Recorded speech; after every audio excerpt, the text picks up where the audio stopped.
सर्वांना नमस्कार. तर आज मी बनवणार आहे धपाटे, वाफेवरचे धपाटे. तर त्यासाठी मी हे बघा इथं बेसन, त्यानंतर गव्हाचं पीठ आणि थोडंसं तांदळाचं पीठ असं तिन्ही पीठं मिक्स करून घेतलेले आहेत. आणि त्यामध्येही मी इथं आलं, लसूण, मिरची आणि कोथिंबीरची पेस्ट करून त्यामध्ये इथं घातलेली आहे. आणि त्यामध्ये थोडीशी हळद घातलेली आहे. आणि हे सर्व मिक्स करून घेऊन त्यामध्येच थोडंसं मीठ देखील चवीनुसार घालायचं. त्यानंतर थोडं थोडं पाणी घालून हे पीठ असं छान असं मळून घ्यायचं आहे.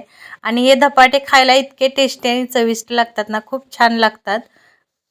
तर अशा प्रकारे बघा हा पिठाचा गोळा मी इथं मळून घेतलेला आहे. जसं आपण भाकरीला पीठ मळतो तसंच हे धपाट्यासाठी पीठ मळायचं आहे.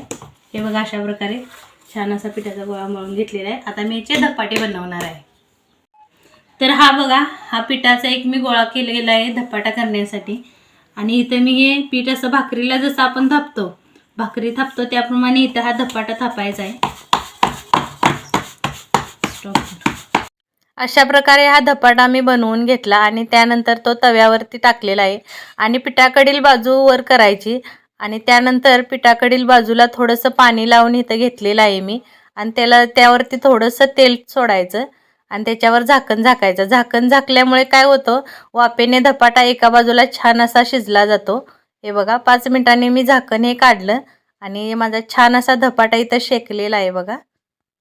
हे धपाटे आपण दह्याबरोबर किंवा खोबऱ्याच्या चटणीसोबत खाऊ शकतो आणि वाफवल्यामुळे ते खूपच टेस्टी असे लागतात.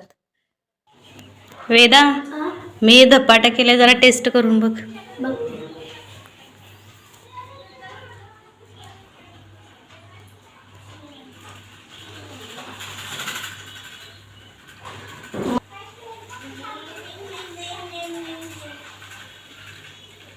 मम्मी खरं धपाटा खूप टेस्टी झालाय.